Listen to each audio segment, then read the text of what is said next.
அனைவருக்கும் வணக்கம். ஒவ்வொரு மாதத்தில் வரக்கூடிய பௌர்ணமிக்கு ஒரு சிறப்பு இருந்தாலும் சித்திரை மாதத்தில் வரக்கூடிய பௌர்ணமி தனி சிறப்பு வாய்ந்த ஒன்றாக சொல்லப்படுது.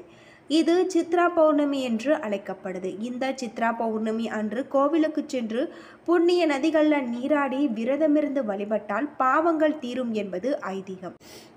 சித்ரா பௌர்ணமி நாட்களில் என்ன செய்யணும், என்ன செய்யக்கூடாது, எப்படி விரதம் இருக்க வேண்டும் அப்படிங்கிறத பற்றி தான் இன்றைக்கி நம்ம இந்த வீடியோவில் தெரிஞ்சுக்க போகிறோம்.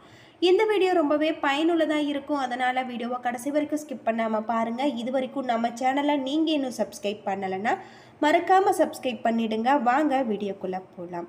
சித்ரா பௌர்ணமி ஏப்ரல் 23ஆம் தேதி கொண்டாடப்படுது. ஏப்ரல் மாதம் 22ஆம் தேதி மாலை 5:55 மணிக்கு தொடங்குகிறது.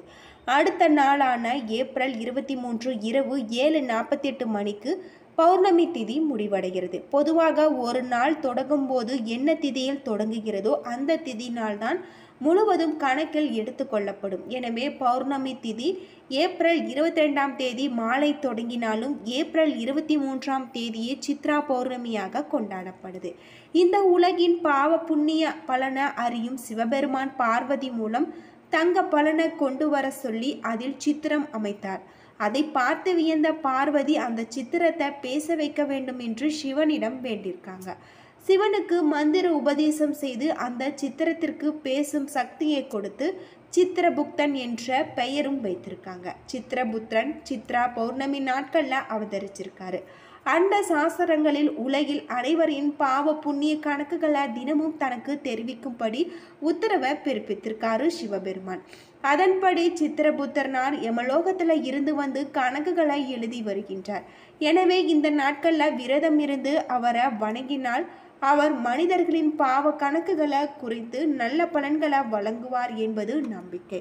சித்ரா பௌர்ணமி நாட்களில் சித்திரகுப்தரை வணங்குவதன் மூலம் நம் எண்ணத்தில் பாவம் செய்யும் எண்ணம் நீங்கி புண்ணியம் செய்யும் குணம் அதிகரிக்கும் என்று நம்பப்படுது.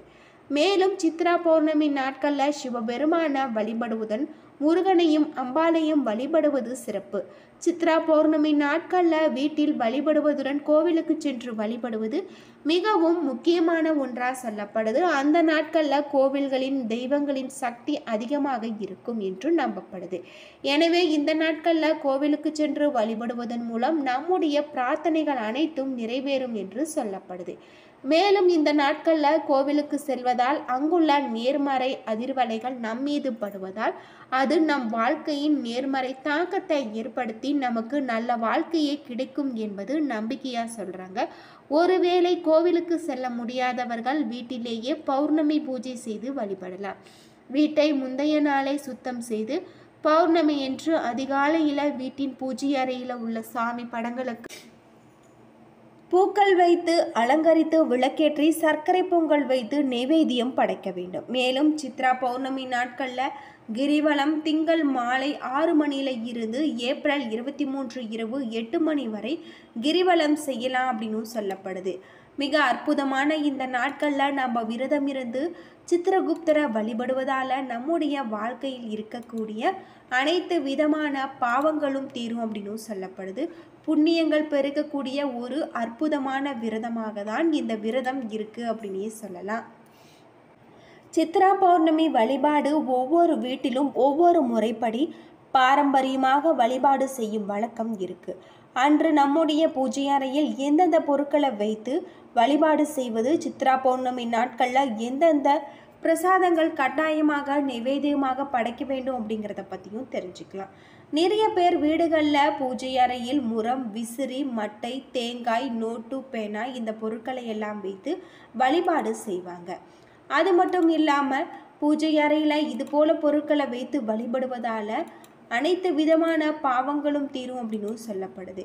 சித்ரா பௌர்ணமி நாட்களில் நாம் இது போல வைத்து வழிபடுவதால் நம்முடைய பாவ கணக்குகள் குறையும் அப்படின்னு சொல்லப்படுது. பௌர்ணமி விரதம் என்பது மிக முக்கியமான ஒரு விரதமாக இருக்குது. பாரம்பரியமான இந்த பொருட்களை எல்லாம் சித்ரா பௌர்ணமி பூஜையில் இடம்பெற வேண்டும் என்பது நமக்கு சொல்லப்படக்கூடிய ஒரு விஷயம். இது எத்தனை பேருக்கு தெரியும்? உங்கள் வீட்டில் இது போல வழக்கம் இருக்கான்னு மறக்காமல் கமெண்ட் பண்ணுங்கள். அது மட்டும் இல்லாமல் உங்களுடைய வீட்டில் அரிசி புடைக்கும் முறம் இருக்கிறதா? கட்டாயம் ஒவ்வொரு வீட்டிலும் அரிசி புடைக்கும் முறம் மூங்கிலால் பின்பற்ற முறம் 2 இருக்க வேண்டும். இது எல்லாம் பிளாஸ்டிக் முறம் வந்துவிட்டது. இந்த வீட்டில் பிளாஸ்டிக் முறம் இருந்தால் இன்றே கடைக்கு சென்று மூங்கிலால் செய்யப்பட்ட முறம் 2 வாங்கி கொள்ளுங்கள். உங்களுடைய வீட்டில் முறம் பூஜை அறையில் வைத்து வழிபாடு செய்யக்கூடிய வழக்கம் இல்லை என்றால் பரவாயில்லை. பௌர்ணமிக்கு அரிசி புடைக்கும் முறத்தை வாங்குங்கள். நிச்சயம் இது நல்லது நடக்கும். இதனால் இன்றே முறம் வாங்கி பூஜை அறையில் வைத்து நீங்கள் பூஜை செய்யுங்கள்.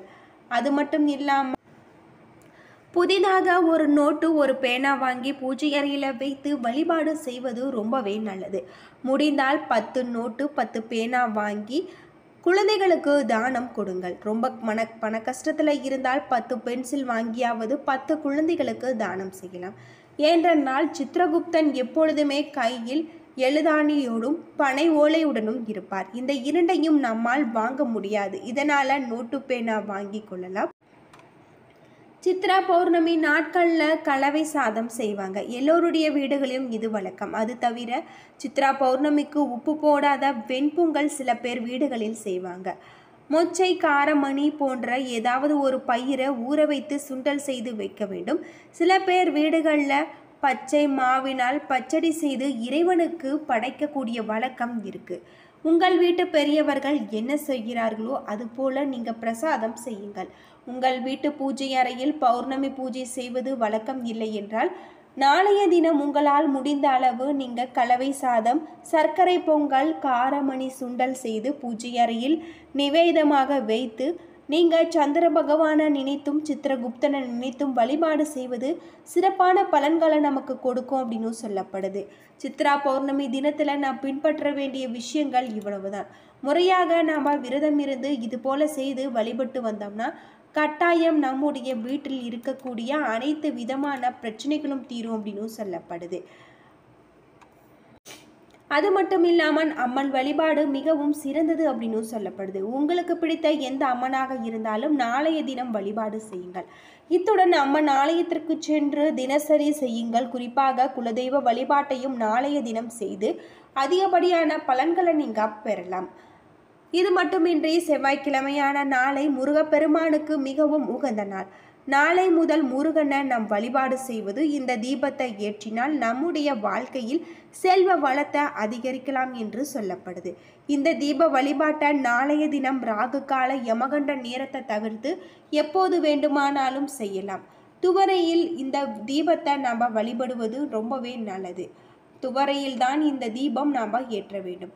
இது பூஜை அறையில் ஒரு சிகப்பு நிற துணியை போட்டு அதில் கொஞ்சமாக துவரம்பருப்பை வைத்து விடுங்கள். அப்போது துவரம்பருப்பு மீது ஒரு அகல் விளக்கை வைத்து அதில் நெய் ஊற்றி பஞ்சுத்திரி போட்டு முருகப்பெருமானை நினைத்து தீபம் ஏற்றுங்கள். இந்த தீபம் நம்முடைய செல்வ வளத்தை பல மடங்கு அதிகரிக்கும். அது மட்டும் இல்லாமல் நாம் வணங்க வேண்டிய இன்னொரு அதி முக்கியமான தெய்வமாக சித்திரகுப்தரை நினைத்து நாம் வழிபடுவது நல்லது. சித்ரா பௌர்ணமி என்பது சித்திரகுப்தன் அவகரித்த நாளாக சொல்லப்படுது. நம்முடைய பாவ புண்ணிய கணக்கிட்டு சொல்பவர் சித்திரகுப்தர். முருகப்பெருமான் நம்முடைய கர்மாக்களை அழிக்கும் சக்தி கொண்டவராக இருக்காரு அப்படின்னே சொல்லலாம். நாளைய தினத்தில் நாம் முருகப்பெருமானை நினைத்து இந்த தீப வழிபாடு செய்யும் போது நம்முடைய பாவங்கள் குறைய வேண்டும் என்று சித்திரகுப்தரையும் மனதார நினைத்து கொள்ள வேண்டும். நிச்சயம் நம்முடைய கர்மாக்கள் குறையும். அது மட்டுமின்றி நாம் ஏற்றக்கூடிய இந்த தெய்வம் நம்முடைய வீட்டு செல்வ நிலையை அதிகரித்து கொடுக்கும். அதற்கான அருளையும் முருகப்பெருமான் நிச்சயம் வழங்குவார் அப்படின்னு சொல்லப்படுது. என்ன நண்பர்களே, இந்த வீடியோ உங்களுக்கு பயனுள்ள தகவலை தந்திருக்கும்னு நினைக்கிறேன். வீடியோ பிடிச்சிருந்தா லைக் பண்ணுங்கள், ஷேர் பண்ணுங்கள், கமெண்ட் பண்ணுங்கள். இது போல தகவலை தெரிஞ்சுக்க நம்ம சேனலை மறக்காமல் சப்ஸ்கிரைப் பண்ணுங்கள். நன்றி நண்பர்களே.